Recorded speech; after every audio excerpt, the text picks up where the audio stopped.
There's a manhunt in North Texas tonight for a fugitive capital murder suspect. Authorities say Trevor McEwen cut off his ankle monitor early this morning before the first day of his trial. Fox 4's Stephen Dial just spoke to the Kaufman County Sheriff. Live now with more. Stephen. The sheriff is offering a $10,000 reward to anyone with the information that can lead to the arrest of McEwen. McEwen was out on bond after having already violated the terms of his bond agreement. This guy is very dangerous. I mean, look at what he's done in the past. Does he have anything to lose? At 5:35 Monday morning, Kaufman County Sheriff Brian Beaver says capital murder suspect Trevor McEwen cut his ankle monitor and went on the run. Monday was the day to start the trial, to pick the jury. McEwen was arrested in May of 2023 for the murder of Aaron Martinez. Investigators say Martinez was shot multiple times and McEwen admitted to killing him after a standoff with SWAT. McEwen had been under house arrest since last December with family in neighboring Van Zandt County. Deputies went to that home when the ankle monitor indicated that it had been tampered with. When they arrived, they found a fire on part of the property and discovered the damaged ankle monitor in the bedroom. I think he's been planning this from day one. He won't know the truth when he got out. I mean, he's got nothing to lose. So our step now is we're looking at every digital evidence that there is. Investigators say they immediately launched a search for McEwen. The sheriff said a dog tracked his scent back to the main road, Highway 80 in Grand Saline. I don't know who's helping him, but I will tell you this much. Anybody that's got information, as of right now, I'm putting up $10,000 from the sheriff's office, anybody to lead to his arrest. The sheriff says the justice system failed the victim's family. McEwen was released on a $2.2 million bond last September. He went back to jail after violating the terms of the bond, only to be released again in December when he posted another $2 million bond. It's a horrific crime. I mean, he's already proven to us that he'll violate conditions of bonds. But they still allowed him to have a bond, and, you know, law enforcement gets frustrated over stuff like this. According to the sheriff, he says that McEwen and his family members' cars were still at the home, so he didn't get away in his vehicle. I asked the sheriff if McEwen's family members were being cooperative. He said yes. And $10,000 is a lot of money. I'm sure somebody will speak up for that. Stephen, thank you. 4 police officers were injured while trying to arrest a robbery suspect. It happened in downtown Dallas. 2 Dallas police officers and 2 DART officers were injured. Happened Friday night near the West End DART station. 5 people, all 19 years old or younger, ended up arrested. One of them charged with punching a police officer in the face. Fox 4's Peyton Yeager joins us live to explain what happened. Peyton. Heather, and the latest this evening, DART tells us the 2 DART officers were treated and released. 2 Dallas police officers also injured. 1 was taken to the hospital. It all started Friday evening when an officer noticed a robbery suspect in that group.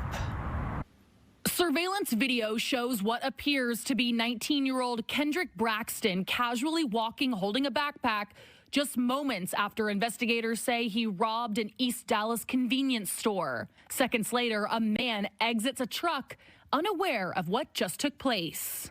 According to Dallas police, on April 28th at 1 p.m., Braxton held someone at gunpoint at Corner Store at the intersection of Live Oak Street and Liberty Street. The victim handed over $400 in cash. Braxton left on foot. Surveillance stills were captured and sent out to Dallas patrol officers. 4 days later, last Friday evening, an officer recognized Braxton and 4 other young men near the West End DART platform. Police say it appeared a drug deal was happening. Once the 5 suspects, all 19 years old and younger, noticed police, they took off. Braxton was tackled to the ground. A reported stolen pistol, masks, gloves, and cash were found inside his backpack. Meanwhile, 18-year-old Joseph Session was able to jump over a wall while running from officers. Police say during the foot chase, Session punched a DART police sergeant in the face. Session was quickly placed in handcuffs. A BB gun was found in his pants.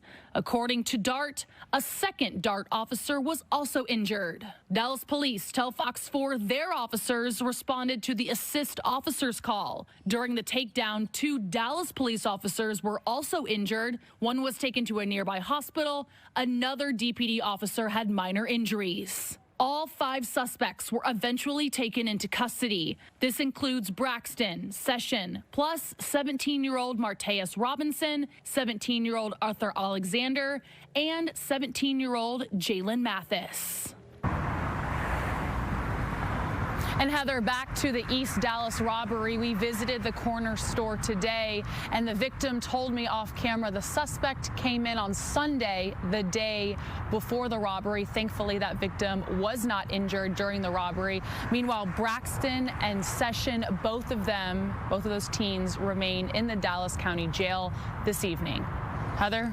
All right, Peyton Yeager live for us tonight. Thank you. Storms caused lightning to hit a Colleyville home yesterday afternoon. Yeah, Dan Godwin live this morning with more on what happened. Good morning.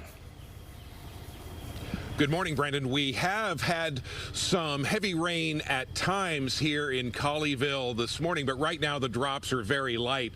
People living in this area may be wary of another storm system moving through after a lightning strike, as you mentioned, Monday afternoon ignited a house fire in this neighborhood. We have security video where we first hear some thunder, and then on the right side of your screen there's a lightning bolt followed by smoke billowing from one house.